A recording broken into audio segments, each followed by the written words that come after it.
everybody. This is Scott Hudspeth with Agent Mastermind. Welcome to the call today, and man, I'm just I'm going to dedicate this call to Beverly Carter. Again, we just a very, very sad thing that happened a couple weeks ago, and a very dear friend of mine, Eric Sachs, reached out to me and said, "Hey, man, let's. I think it's a good time to do a safety class. It's always a good time to do a safety class, but never better than right now." So, Eric, man, welcome to the call, man. I really appreciate you reaching out and just saying, "Hey, man, let me help out. Let me try and calm some people down and get them back to business and thinking just to be safe." And so, welcome to the call, brother.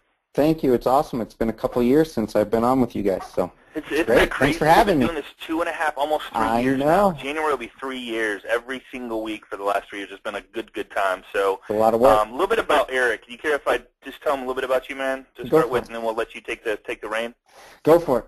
All right, man. So Eric comes with us with a 13-year veteran at Fort Collins Police in Colorado, 5-year detective bureau, and 6 years as field training, and then he was in the patrol car. He had a little niche for a passion in real estate, so he followed his passion, which I'm so glad you did, because we would have never probably met. Thank you. He started that, and he built that up to 65 agents before turning it over and selling the company.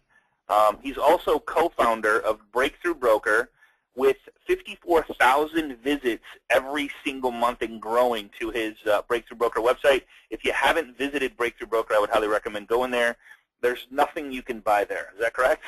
That is correct. It's 100% free stuff for agents to grow their business. He is in U.S., Canada, Europe, and Australia.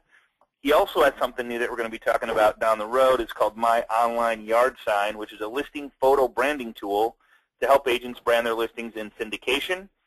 And he also speaks on business development throughout the country, and he's jumping on a plane right after this class to head to California. So, Eric, the big topic right now is safety. And, man, I tell you, I had chills the whole time talking with you yesterday, and I just really appreciate, one, your friendship, and two, your willingness to jump on class here and share this with us. So I'm gonna shut up. I got my notepad, and I'm here with you, man. Awesome. Well, guys, it's always hard to do these things on the computer. It's always much better to do it in person so we can see some body language. But again, I'm super excited. Scott, thanks for having me today. It's a topic I'm passionate about. I want all of us to go home safely every time we work.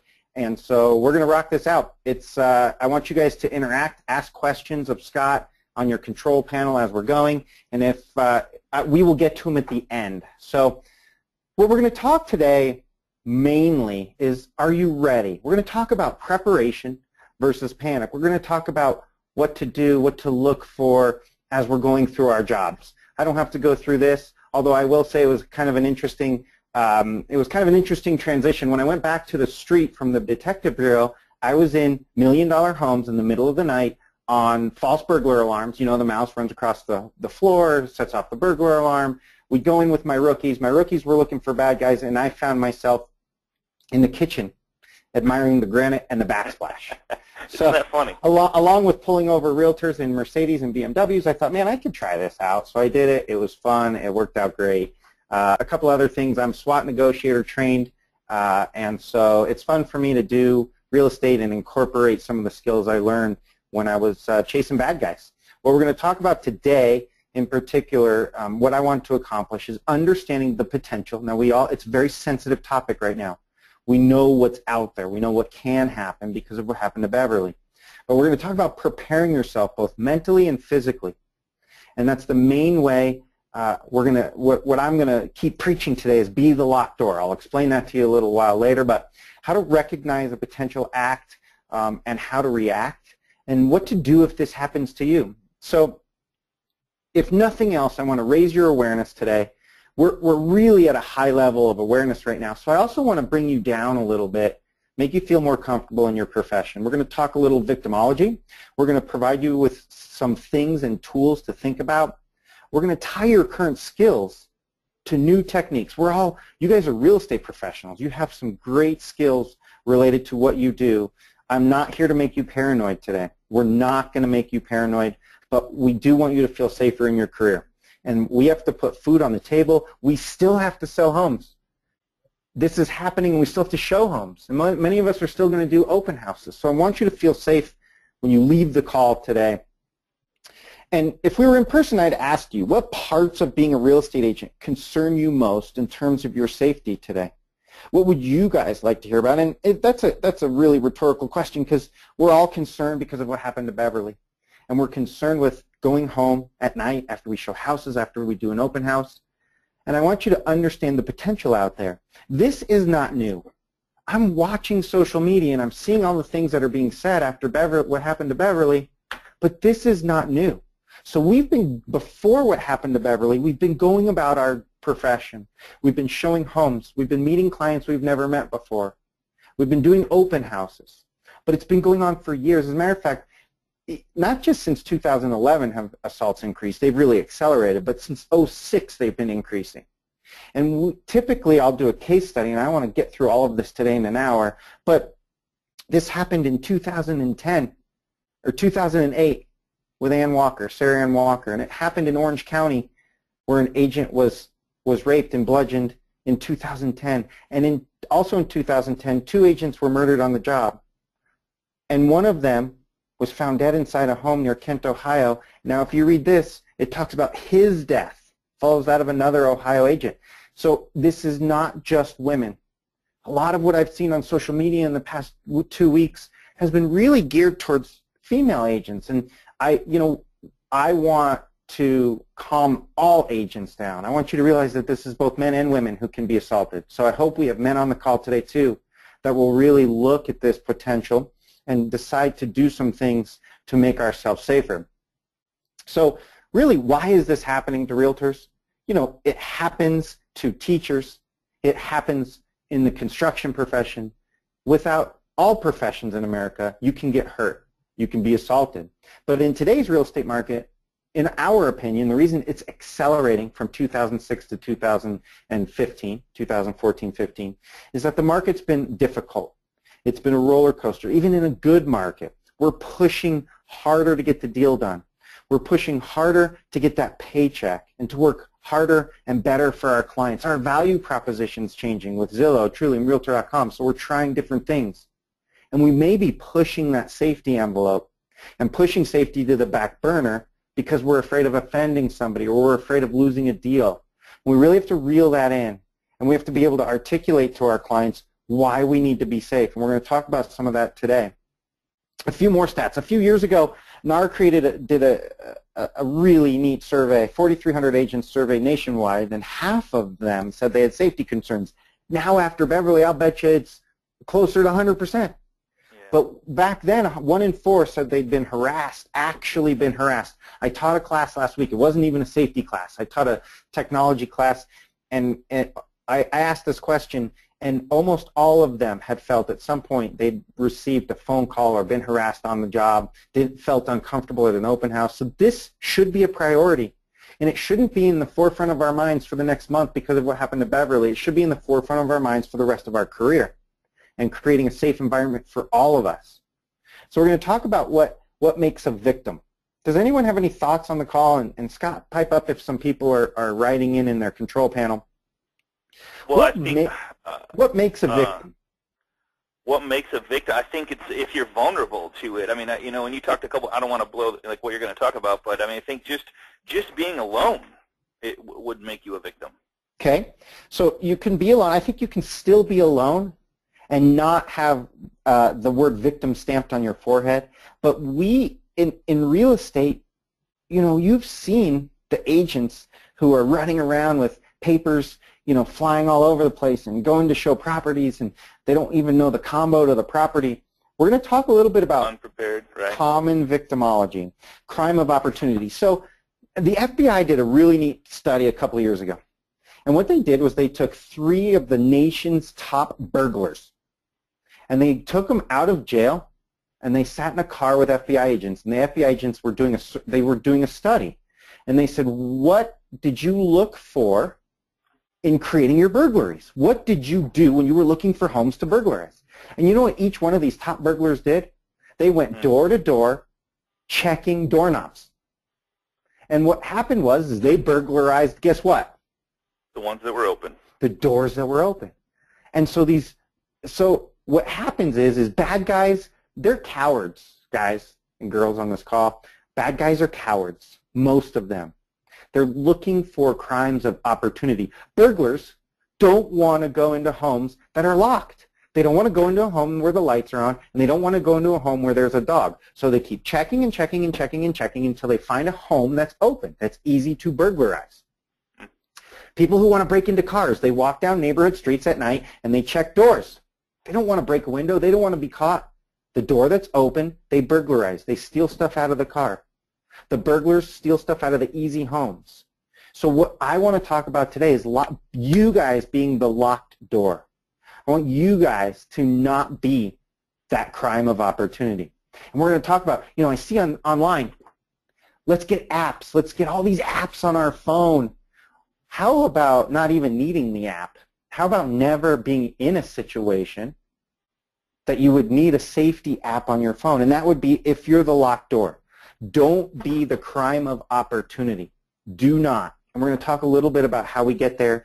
But if we take nothing else away today, I want you guys to be that locked door, that house with the locked door, with the light on, that the burglar is not going to go in.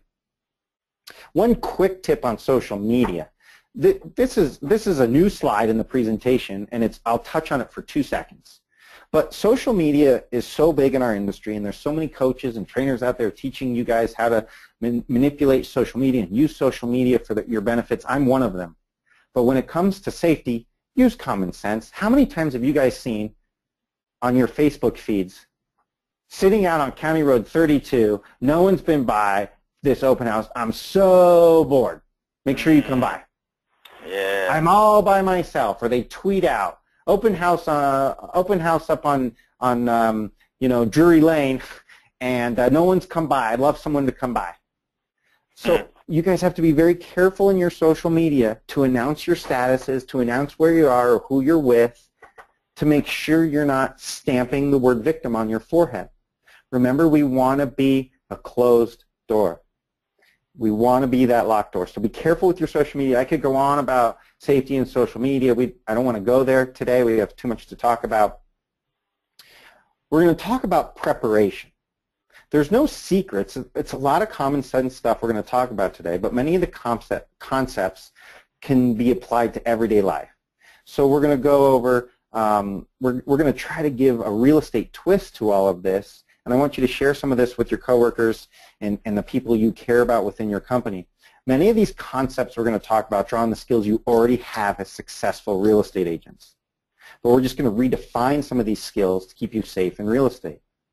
What's super cool about real estate agents is we possess a skill set, a toolbox that makes us great realtors. That same toolbox can make you very safe, believe it or not. And what those skills are in this toolbox is some of us can be aggressive, right? We're salespeople. I hope you all realize we're in sales, right? And so at some point we have to be aggressive. We're aggressive in our negotiations tactics. We're aggressive in marketing and trying to get new clients every day. We can be decisive too. In meeting with your clients, in talking about real estate, in your profession, you can be decisive decision makers. I hope you are. It's what makes a great real estate agent. Verbal judo. We can handle objections. I really want to buy that $300,000 home for $200,000. Well, John, I don't really think we can do that in today's market. Everyone would love a half-price home. If I can find a half-price home, I'd probably buy it before you do. We want you, right? So you guys are all good at that. You're all good at handling objections. You're good at handling your clients, being decisive and aggressive in the sales world. These are all things that we're good at. Observation skills. We can observe when the client's ready to buy. We always observe who the boss is. You leave a meeting and you're like, oh man, the wife is who I need to sell. She's going to be the one who makes the decision here. You guys have great observation skills in being, and you're people. Most realtors are good people, if that's good English. Right. You have good people skills, right? And so all of these skills can be utilized in keeping yourself safe. So being mentally prepared is one thing that we're going to first talk about. So it's the best way to foresee, evade, or survive an encounter. And when I talk encounter, it can be theft, it can be assault, it can be sexual assault, it can be any of what we're talking about today. But the goal of being mentally prepared is to never place yourself in a bad situation. It's the best way. Never be there. Be the locked door. And after you said that first line there, I think about when I'm going to do something, how many people are on their phones, how many people are having a phone conversation, and they're not in the moment. Yep. And yep, we're going to talk about that. And you might be talking about that. I just wanted to think about, because we're so busy, we're running around, got kids, you have to be here a certain time, you have to, so all this stuff going on, we're not mentally prepared. And I think that's a huge, huge lesson for me is, when you do go to show a home, make sure that you're mentally there and go through all these steps before you actually take, are yep. there, the awareness, yeah. Absolutely. And we're going to talk about stages of awareness and where we should be in our mental state when we're meeting and connecting with clients or potential clients. So, the first part of being mentally prepared is awareness of your surroundings. It's mental rehearsal. We're going to talk about all this. It's develop basic plans, your religious beliefs, and be ready to be aggressive. So, first and foremost, the awareness of your surroundings is really important. Where are you meeting your client? Are you meeting your client in a public place? Are you meeting your client at the office? A lot of places are instituting some great new standards for meeting someone you've never met before. Are you bringing someone with you? The next thing I want to talk about is what I feel is most important to being prepared. Mental rehearsal. Now, you guys, anybody watch golf on the call today? Professional golfers take thousands and thousands and thousands of swings every year. And when they step up to the ball, their muscles remember those swings. It's called muscle memory. When you're a police officer, we rehearse in our heads and we practice deadly encounters all the way to simple fights with bad guys, and we rehearse it over and over and over again. And when I was talking to Scott yesterday, he was really amazed to hear that when police officers, and I hope we have some on the call today, maybe we do, when police officers are interviewed after a deadly encounter, after they're in a shooting situation with a suspect, 9 times out of 10, the police officers don't remember even firing their weapon, and they certainly can never say how many rounds they fired during a deadly encounter. The reason is because you go into fight or flight mode, and your muscle memory takes over. You don't remember what happens. The next thing you know, it's over. But you've gone over it in your head over and over and over. Now, if you've never been, if you're a realtor, and you've never been in a fight in your life, you've never been punched in your face really hard, how are you going to react if it does happen to you? What happens is if you've never rehearsed in your mind what you're going to do, then your body does not react when it happens to you. So I want to talk about mental rehearsal. When I would drive around in my police car, I would rehearse every single possible thing that could happen to me. And now that I'm a realtor, I have rehearsed every single thing that could happen to me. If I'm showing property and the person I'm showing property to wants to see the basement and wants me to walk down first, what am I going to say? I'm going to say, John, I don't show basements. You're welcome to go down there. I'll be up here. As a matter of fact, I'll be waiting for you outside. I knew exactly what I'd say if that happened to me. Okay? And so my mental rehearsal, I know exactly what's going to happen to me if someone hits me on the back of the head. Listen, guys, if we're going to talk about what we call code red, if you're involved in a physical threat, we're going to talk about that later. But if you mentally rehearse it over and over and over again in your mind, your brain will remember this rehearsal and you'll go into action. And it's especially important in our profession when most of us have never been in this situation in our entire life. Most of us have never been here. So mental rehearsal, very important. Develop basic plans. So in your mental rehearsal, if I meet somebody and they're invading my space and I feel uncomfortable at a house, what am I going to do? I'm going to unlock the back door. I'm going to know my exit strategies. And my basic plan is to sit outside and wait for them to be done, or call a friend to come meet me. We're going to talk about some other things, but develop some basic plans in your mental rehearsal for the things that could happen. Remember what you're fighting for. In your mental rehearsals, you're fighting for your life. You're fighting to be able to go home to your family, your friends, and the right to live. So you should get really angry. We're going to talk about that again later in a few minutes too. Religious beliefs. At some point in a deadly encounter, you're going to have to be aggressive. So if you never say a bad word in your life, and by the way, I usually have a typical, when you teach the cops, if you don't say the F word in the first 5 minutes, you lose all credibility. So again, I apologize up front, but if you guys never say a bad word in your life, now may be the time to say a bad word. We're going to talk a little bit later about command presence, what it's like to be really listened to with a guy or gal who wants to hurt you. And be ready to be aggressive. Preparing yourself physically. Stay in decent health, guys. Do you carry keys, mace, taser, a gun? Have you practiced? Verbal challenges and body language. So I think it's important, and this is common sense, to stay in decent health. I'm not going to dwell on that. But if you guys carry mace, taser, a handgun, keys, and you think you're going to defend yourself with that, great. But the time to figure out how the mace can works is not when you're being assaulted. The time to figure out your proficiency with your handgun is not when you're being assaulted. If you've never used your taser anywhere, ever, the first time is not when you're being assaulted. So make sure you've practiced this. Have you been to a handgun class with your gun? Have you actually sprayed pepper spray? Have you sprayed yourself with pepper spray? That sounds funny, but you should know what it feels like, because if you spray someone else, the chances are you're going to get a little in your face, and you should not let that incapacitate you. We're going to talk about some of this later. Do you carry keys, and what are you going to do with the keys if you get presented in a situation? We're going to talk about that in a minute too. But if you carry and have in your plan, in your mental rehearsal, if you carry some sort of self-defense mechanism, make sure it's practiced. Verbal challenges. What are you going to say? Do you think if somebody's there to hurt you, do you think, you know, John, I really don't feel comfortable? Or do you think, get the fuck away from me? Right. Which is better?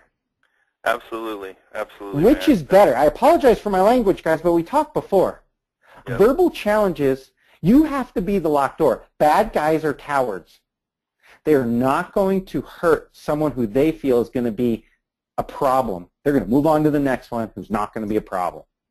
Right. So have you practiced, have you thought of what you're going to say to someone who's making you feel uncomfortable? What are your verbal challenges? All this goes back to your mental preparation. It goes back to your role play in your head as to anything that can happen when you're a realtor. You should role play it. And again, over and over. What are you going to say? Have you practiced? The comfort bubble. We're going to talk about the shark nudge. I love that. Yeah, Scotty, this is a big Scotty, deal. Yeah, I love this part. So of if Shark you, Nudge. my kids love Shark Week, right? When Shark Week comes on, we watch Shark Week incessantly. There's all kinds of stupid stuff like Sharknado and blah, blah, blah. But I like the scientific part of Shark Week. And sharks, a lot of shark bite victims say that the sharks nudged them with their nose once or twice before they were bit. They got nudged in the leg. They got nudged in the body. The shark wants to know what their prey is, how they're going to react before they bite them. Bad guys do very much the same thing. They may call you and say, hey, I'd really love to see this house. I want to buy your home in cash, and I'd like to see you in an hour. They're testing to see how you react.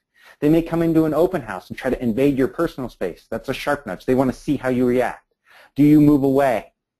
Do you place the table between you and them? How are you reacting to their shark nudge?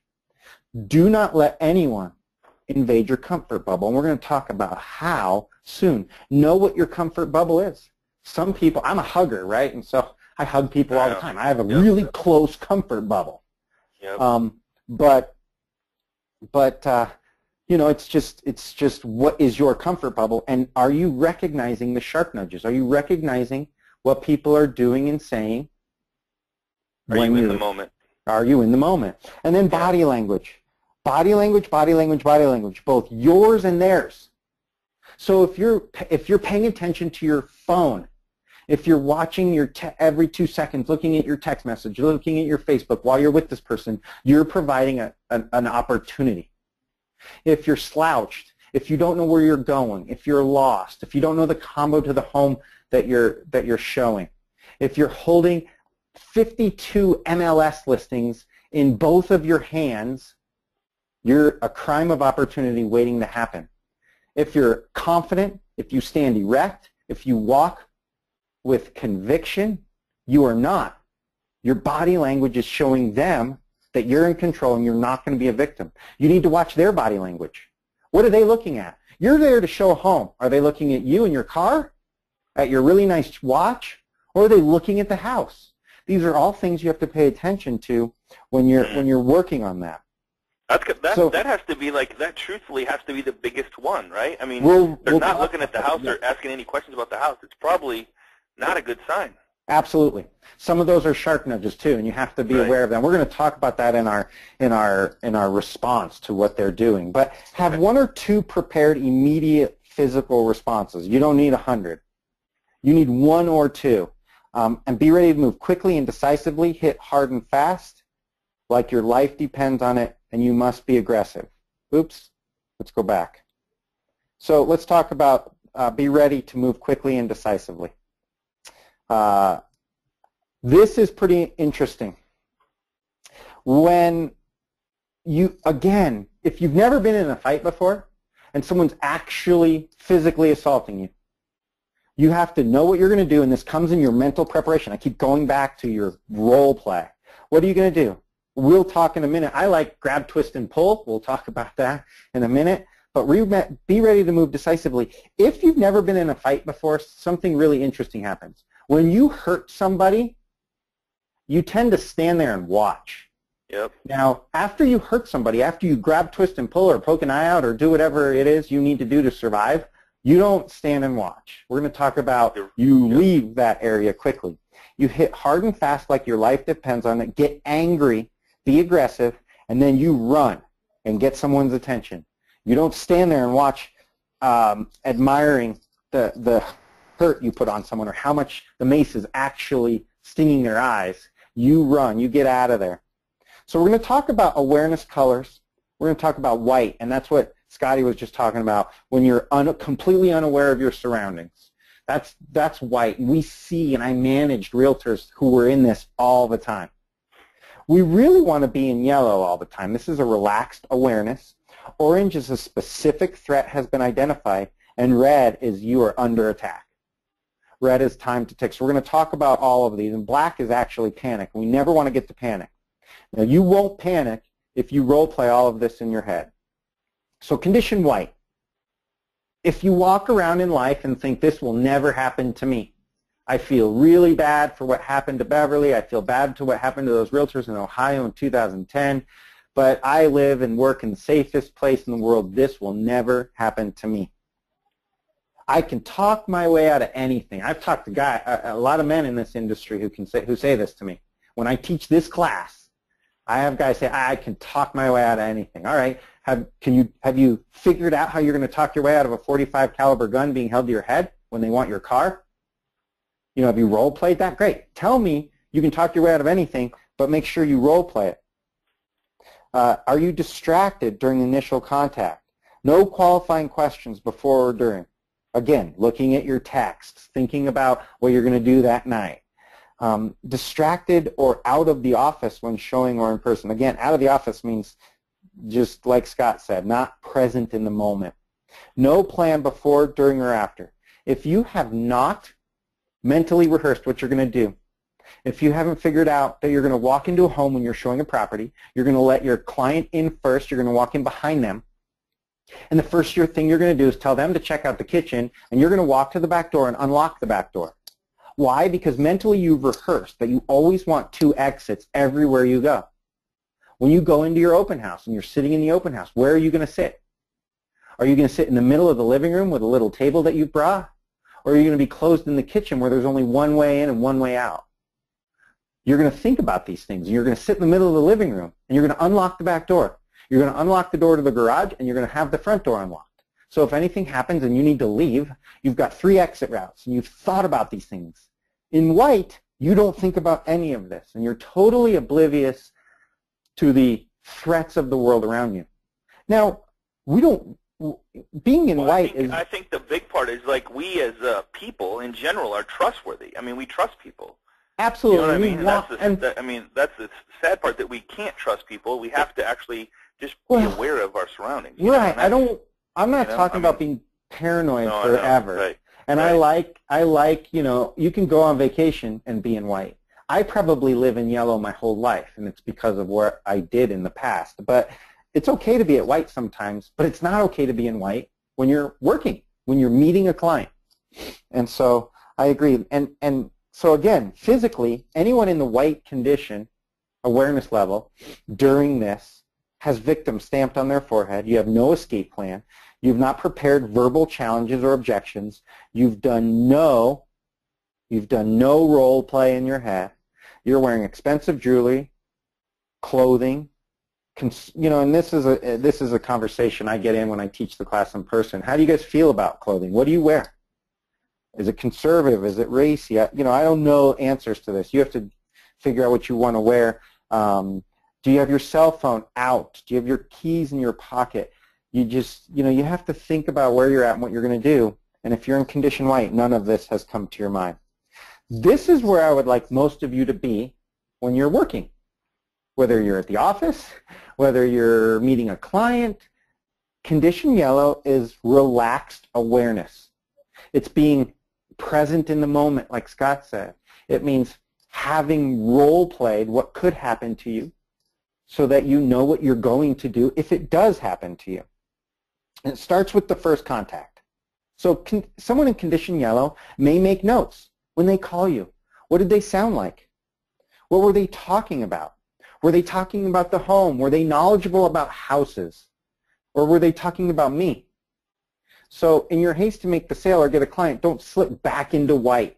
Remember, in yellow, we're asking additional questions. We have a higher level of awareness. Do they sound right? Are they answering qualifying questions right? Eric, I really want to go see this foreclosure you have for sale on Woodrow Drive. I want to pay cash and I want to see it in an hour.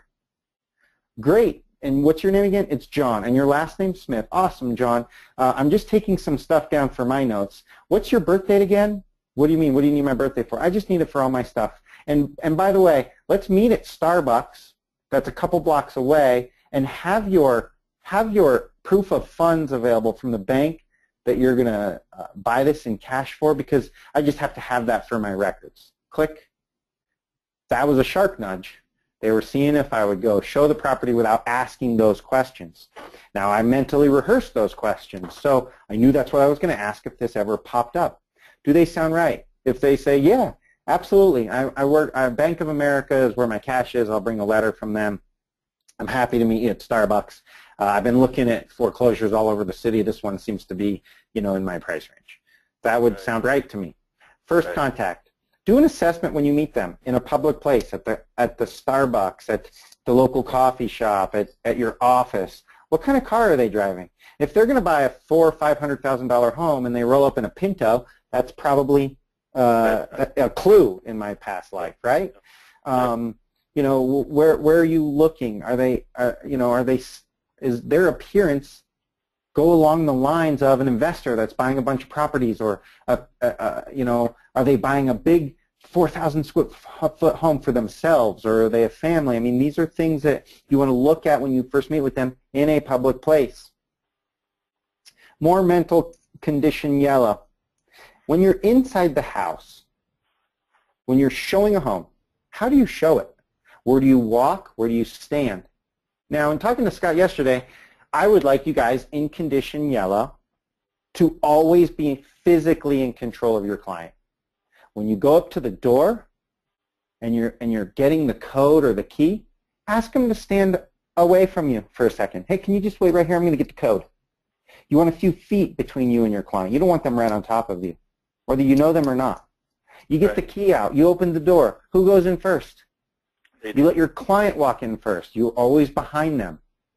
And you manipulate your client's physical activities with yours because you're confident. You're in yellow. Eric, go check out the kitchen. While I'm checking out the kitchen, you're unlocking the back door so that you have an escape route if you need it. Okay? So where do you walk and where you stand is really important.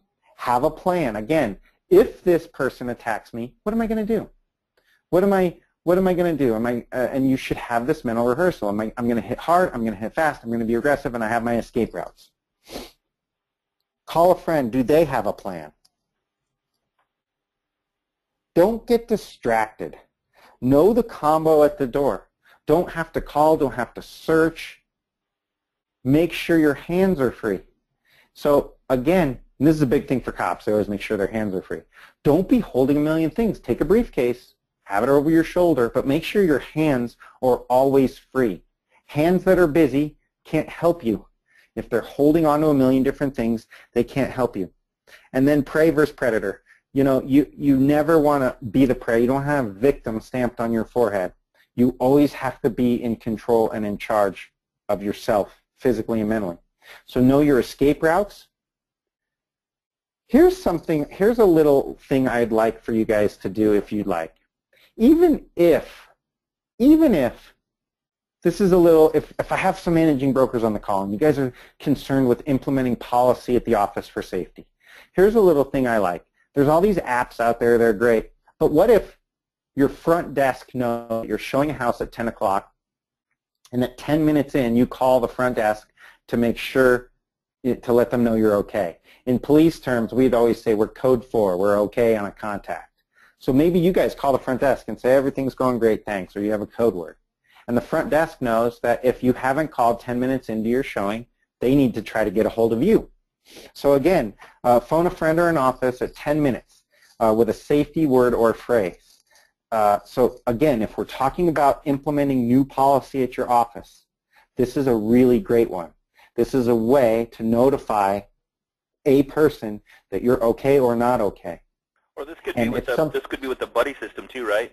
Yeah, and if something's going bad, if you don't feel comfortable, there's a code word. So we can talk about this after too, if you'd like. Control the conversation. So what if you're showing a property, and again, the talk is off topic. They're talking about you and not the home. They're looking at you and not the home. They're talking about your really cool car and your nice watch and not the home. These are bad signs. And again, I hope you role play this. You know, John, I know my car is cool, and I bought this watch. It's a really cool watch. I'm going to be outside. You keep taking a look at the house. When you're done, come check with me outside. So you got a role play in your head. What are you going to say? What are you going to do if someone decides to do this? Listen to your tummy. Listen to your inner voice, your gut. Funny you bring that up. It's funny you bring that up. Shiloh is on the call, and she says, okay, what if my stomach just doesn't feel right about this? You leave. You absolutely get out of the house. Yeah. Listen to it and role play in your head. If I'm showing a home and my stomach doesn't feel good about what's going on, what am I going to do? I'm going to call the office with my code word that things aren't going well. I'm going to go sit in the car. And maybe the office sends someone out to you, or maybe you leave. It's okay. Safety first. And so good question. Don't place the sale over safety. So condition yellow physical responses. Be prepared to act but not paranoid. And again, that gut response, we want you to listen to it, but again, we don't want you to be paranoid. So if you guys prepare mentally, you won't be paranoid. Keep your comfort bubble intact. If you're doing an open house and you're the only one there, and someone comes in and starts to shark nudge you by invading your space, what are you going to do? What are you going to do? Maybe place a table or a chair and use your body language and where you're standing to place a barrier between you. Always keep your comfort bubble intact. Practice that. You can practice that. You know, you can circle a chair when someone's trying to get close to you with your spouse. Have your spouse practice this with you. Place obstacles between you and that person to keep your comfort bubble intact. It'll keep you the locked door. They'll move on to the next open house. What do you guys think command presence means? Command presence is what you portray, the aura that you give out when you're with a person. Now, there's very few cops that you'll meet that will come to a call and be slouched over, that'll be dressed sloppily, and that'll look at the ground when they're talking to you. Most cops stand up straight, they talk to you eye to eye, they're in a bladed stance, which is actually ready to fight. And so your command presence is really important. How do you portray yourself when you meet someone? You stand up tall, you shake their hand, you look in their eyes, you speak legibly, you tell them, do me a favor, please wait right here while I go ahead and get the key. No, I want to be right with you. No, I want you to wait here, I'll get the key and then we'll go in. How you hold yourself and handle yourself is, in my opinion, one of the best ways to be a locked door. Because again, they're just like the burglar. You're not an open door if they see you as difficult to assault. And command presence is a big deal. Keep defensive tools ready and hands-free. So if you carry mace or a taser, where are they? Are they buried in the bottom of your purse? Or are they in the car if you don't have a purse? Where are they? Are they ready? If you have a briefcase, are they at the top? Can you get to it quickly? If you choose to have a defensive tool, number one, you should know how to use it. We already talked about that. And number two, it should be in a place where you can get to it.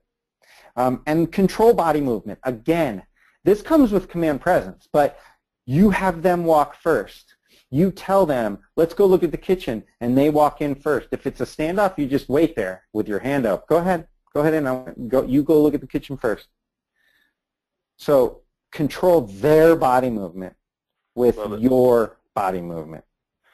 Wouldn't you say command presence is another really, really important one, like confidence and just be ready at all points? I mean, it's like, again, being in the moment. I keep stressing that, but I mean, I think command presence is huge. After you explain that, right? And then, so I mean, that makes total sense. Think about some of our partners in real estate that we know. I mean, I've seen, I watch my agents walk out of the door of the office with 22 MLS sheets in their hand. And their books and their briefcase and their phone, and they're not ready they're calling their assistant for the combo that they forgot, and they're kind of slouched over. You have to show that command presence, and that'll be one thing that just locks the door for the bad guy. So let's talk about a threat. How do you know when you're in trouble, and what are the signs? So some indicators of being in trouble. Now, we want you not to get to this point. My hope is that through yellow awareness, you guys don't get here, that things are going great, and that you're the closed door, and there's nothing stopping you to sell a home safety-wise. But let's look at some indicators if you do get there, because all the preparation in the world can still get you in a situation that you don't want to be in. So if the conversation is off the house and on you, and we talked about that, but that is a huge clue. Bells should be going off in your head. No conversation at all or one-word replies. So the opposite. They don't want to talk. They one-word replies, yes, no, maybe, yes. That's, again, an indicator that should be having your bells and whistles go off. Invading your comfort bubble, invading your, a little shark nudges, touching your back, touching your arm, walking too close, wanting you to walk first, all testing you. All really pushing you to see how you're going to react. And again, that is like the burglar checking the front doors. If they touch your back and you don't have a response, that shark nudge worked. That bad guy's mind is working. All right, I just touched her back. Now I want to try to get her or him in a quiet corner of this house. And now they're in control. But if someone touches your back and you've mentally rehearsed what's going to happen if a client you've never met touches your back, and you turn around with command presence and you say, John, don't touch me. If we need someone else to show you this house, that's fine. Because that's what you rehearsed. That shark nudge did not work. And the shark nudge of trying to get you to go first in the door did not work. That bad guy's done. He is not going to want to hurt you. The 3 shark nudges he tried didn't work. He's not going to bite you. Where is their attention? And again, we really want to focus on bad guy's attention. You'll know, you've shown a lot of houses and you've done a lot of open houses as realtors. You'll know what's not right. This is what's going to make that feeling in your stomach that you just talked about go off. Where is their attention? Is he moving you around the house? Again, we want to talk about that body language. Very important. Very important. Is he moving you? Is he close? Is he trying to get you into a back room? Is he trying to get you to go in the basement? So really, those are all really indicators. Are they nervous? Are they looking for witnesses? Are they darting their eyes when they, when you get out of the car? Are they looking at neighbors' doors? Are they looking up and down the street in a way that you've never seen before? Is it different from the person who's really interested in a house and they're looking at the neighbors saying, man, the lawn's really good. It's really nice to see the neighbors keep up their lawns.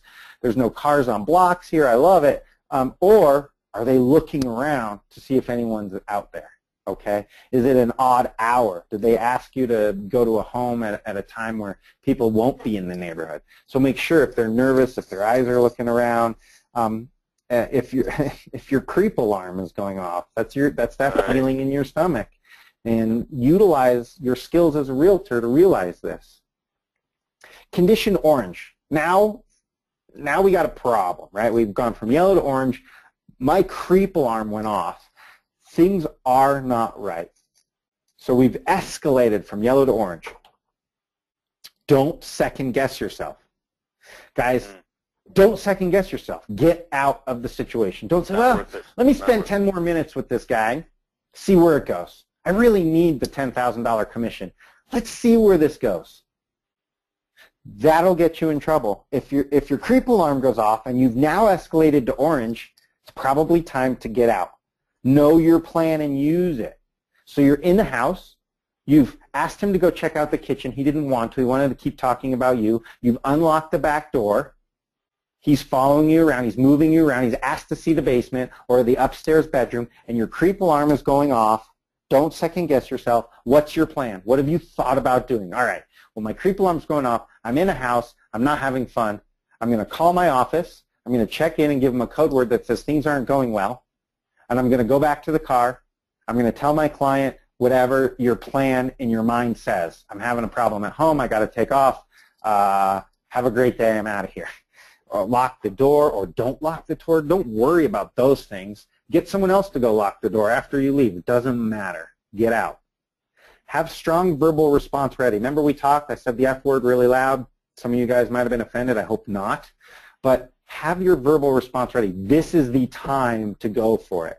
John, get your hands off me. Immediate excuse to leave. Those are all done in your role play. Don't wait until it's time.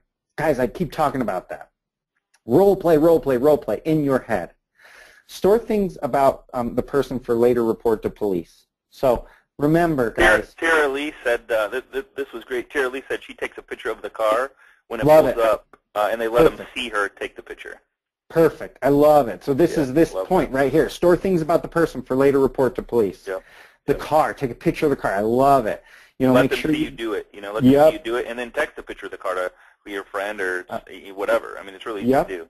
Yep. And if someone says, "What are you doing?" you say, "Well, we're safe at our office, and I loved your car, so I took it." And don't panic. Now, you guys are going to get sick of hearing me say this, but the easiest way not to panic is if you role played this in your head over and over and over. You're driving the kids to school. Role play this in your head. You're driving to work. Role play it. You got an hour and a half drive somewhere else. Role play it.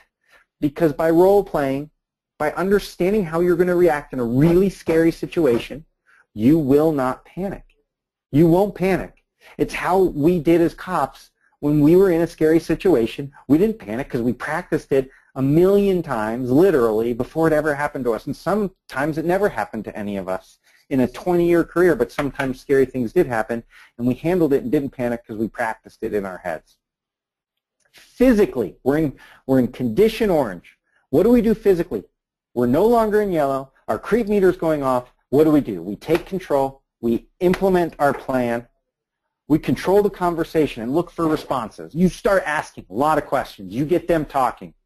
You get them to focus on the house, and you ask a lot of questions. You move towards your exit or your escape route physically.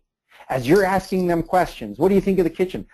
Granite's nice. What are the kids going to think of the backyard? They're thinking of responses. You're moving your body to the exit. Back door, front door, side door, doesn't matter. You've role-played this in your head, and you know what you're going to do. Do not hesitate. Don't think again, let me give this guy another 10 minutes. Let's see where this goes. Let's see where this goes. Could be really bad for you. Prepare for possible immediate physical response. Remember, if you guys are in yellow, 99.9% of the time you will never be here. And just like being a police officer, 99.9% of cops in America never have to fire their firearm in a 30-year career. Well, we're ready for it if we have to. 99.9% of you on this call, 99.9% of the 1.5 million realtors in America will never have to be here. But prepare yourself in case you are here. Because that 1%, that 0.1%, we don't want to be you. If you maintain your business in yellow, you won't be here. But if you are here, prepare for possible immediate physical response. Now is the time. Condition red. Maybe you've done everything right, and you've gotten yourself in a situation where there is a true threat. Do you fight or do you give in? Now, this is all part of your role play. What do you do? Do you get aggressive in your thinking? Remember who you have to go home to. Get angry and use your anger to give yourself some resolve. Polite, uncomfortable, socially unacceptable behavior is no longer a concern. Don't worry about grabbing that man's private part. Don't worry about poking his eyeball out. Don't worry about pulling hair. Don't worry about saying bad words. If you're in condition red, you will survive because you've role-played it in your head over and over and over. You will survive. And here's the thing, too, guys. This is a side note. It's not in here. If you get punched, hit, stabbed, or shot, and you know you got punched, hit, stabbed, or shot, you're probably going to live. Okay? So don't panic. As police officers, we know that if we get shot and we know we got shot, we're probably going to live. Okay? So if you get punched, stabbed, hit, or shot, or pushed, or whatever, and you know it happened, keep going through your plan. And now is not the time to be polite. Say the F word, punch, gouge, kick, scream, put your survival plan into action, and your planned response into action. So we want to talk about hitting hard and hit often, then run. Remember, do not stand around. You empty your pepper spray can, and the guy's rolling around in pain, and you get a small smile in your face, and you watch for a few minutes. Not a good time to. Grab, twist, and pull, poke your eyes, whatever. Don't be afraid to get personal. Remember what they're trying to take from you, and channel that anger in that response. So after this, make sure you call police first. Something really funny happens in this world of social media and friends and instantaneous. We saw it at the police department right when I was getting out in 2008. Victims would often call a friend before they'd call the police department. Don't. Call 911 as soon as this happens. What should you do? You make notes of what happens as soon as you get away. You have a description of the vehicle. If you're still alive, you'll be okay. And again, if you're still alive, you'll be okay. One of the things in condition red that I want to talk about is remember that now is not the time to wonder how your weapon works. If you're in condition red, now is not the time to figure out how to unlock the safety on your pepper spray, or how to, or that your taser is not charged and ready to go. Now is not the time. Also, you know, one of the things as you're role playing, you know, one of the things that happened when we teach this class in person, we do a little. I don't know if you guys, if anyone's on the call in Colorado, we've had a lot of school shootings in Colorado.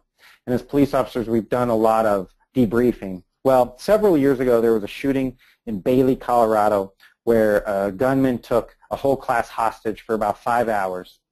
And that gunman lined all the women up along the wall, all the girls in the class up along the wall, and sexually assaulted several of them. But during that sexual assault, several of the girls had prepared responses. Girls were saying things like, you know, I'm on my period, or I have herpes. They had role-played this in their head. And the girls who said these things were not assaulted during that really scary time. And so do you guys have statements prepared in your role play? If someone's trying to hurt you, what are these verbal statements? What are these commands to try to get them to stop? And so the role play for these girls during the Bailey shooting, Bailey High School shooting, it really kept them alive. It kept them not being assaulted. And, you know, does your attacker want something other than you? Is this a robbery motive? For many of the men on the call, most men assaulted and murdered in our profession are robbery motives. They want your nice watch. They want your nice BMW. They want something you have, and you're an easy target. So what are you going to do in your role play? Are you going to hand it to them or throw it behind them so you can run? If they want your car, maybe you throw the car keys and run. So if it's a theft response, or if they're trying to sexually assault you, maybe you have some of these statements so that they think twice, and that it gives you a second to respond to your physical reaction. Any questions about that sort of stuff? No, So that's great stuff, man. if we recap a little bit, I want everyone on the call to be a locked door. If you live your life, your professional life in yellow, relaxed awareness, and you're in the moment, and you plan mental rehearsal, you're going to avoid these situations, and you're going to be able to go sell a lot of homes for the next 20 years as a realtor and never have a problem. So I really want you guys to be in the moment. I want you to really go ahead and role play anything bad. It's great to be prepared for the worst and hope for the best. Absolutely. So, and then last, use the skills you already have in this mental preparation. You guys are good talkers. You're very observant. And hopefully, over time, again, I want you guys to feel safe in your profession. And if you do the things in yellow, you'll be safe, and you'll be able to sell a lot of homes and be safe forever. What questions do we have, Scott? Awesome class, man. So Michelle, I just wrote down a bunch of notes, and there's a ton of great stuff. Michelle says when she calls to check in, she says green folder or red folder. Green folder means everything's okay.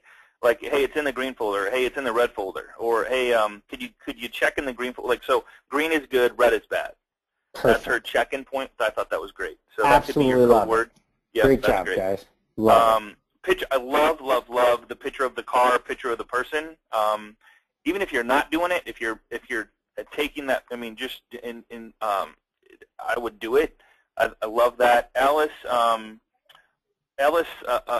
Alicia said, what about the homeowner's possessions? I guess you have to determine whether that's more important in your life. How would you respond to that, Eric? So good question. I mean, if you just turn and run and leave that person in the house, I would say if your bells and whistles are going off and it's time to turn and run, the homeowner's possessions are not your problem.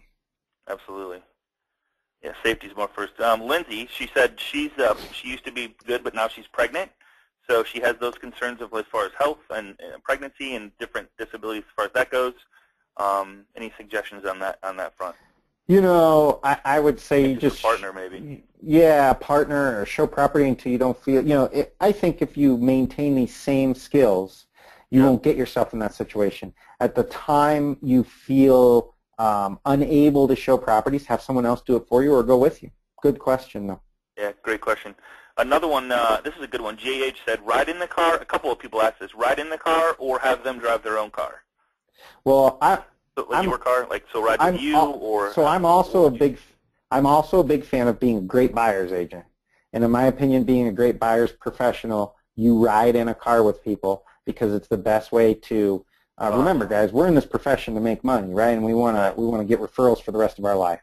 So before you make that decision, you meet them in a public place. So you're going to meet your client at home, or not at home, at a coffee shop or at the office. Sure. After the decision is made that you feel comfortable these are real buyers, I say drive with them, and because you've made the decision already. So you got to balance your business you development go with your gut check with your and you do some qualifying questions and all. You do all the stuff in yellow that you would normally do with the qualifying a person. Absolutely. So good question. Have they talked to a lender? Are they approved? You know, I mean, all the normal stuff before driving around with them, obviously. And you do that at the office. You know, Absolutely. and if they refuse to come to the office or refuse to meet you in a public place and they want to meet you at the property, then there's some other considerations. Great. You continue to, maybe you don't meet them or maybe you bring a partner along or two partners along. It just depends how you feel about that. Yep. Let's see. So one of the questions, let's see, good suggestion.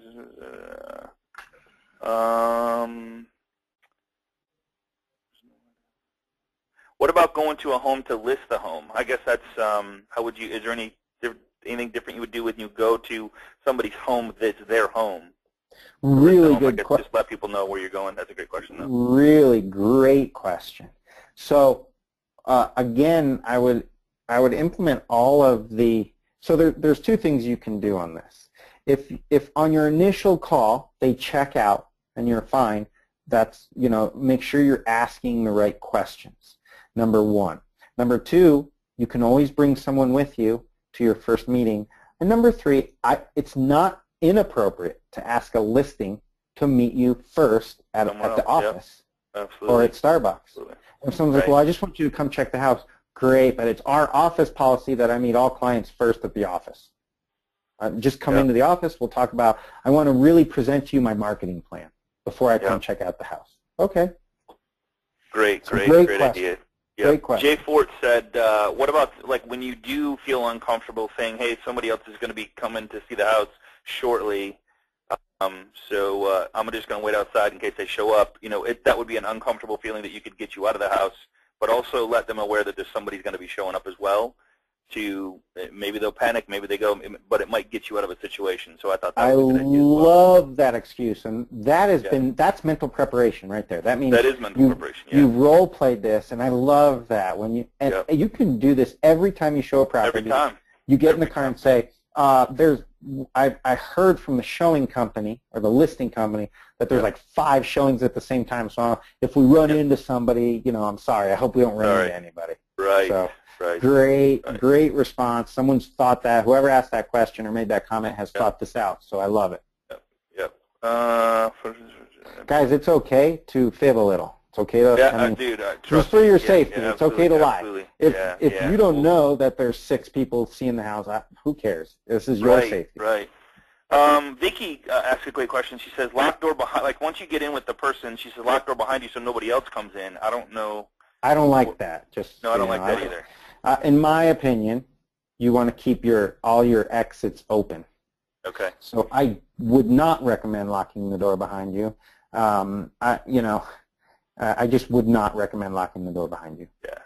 And I liked the, when you and I were talking yesterday, how if you do start to feel uncomfortable, position yourself across from a table. Like find, and I guess if it's an empty house, it's a little hard to do. I would just get out of the house.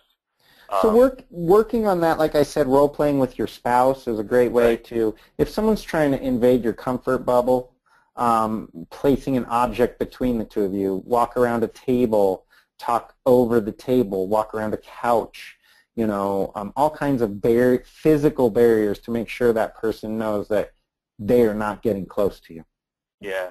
Another, Ronaldo said, press your car panic alarm system if you have one. And know if you have one and know if it works. I love that idea. So that's loud, real loud. So that your horn starts honking. Yeah, I love it. Yep. Great. I love it. Cool. Hey, Eric, man, sincerely appreciate all this. Guys, we're not doing this to scare people. I think the biggest thing is the mindset. For me, the biggest message was prepare yourself with what could happen or everything that could happen, every situation, every encounter. Be aware. Be in the moment.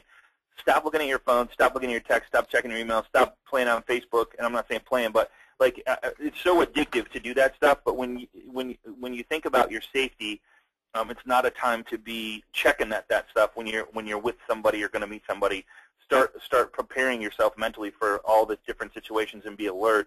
And I think that would have a huge factor on what this person will or can't do. I love the shark nudge. Be aware of that. And it's so easy to pick up on stuff like that if you're in the moment. So a lot of kudos, Eric. Great class.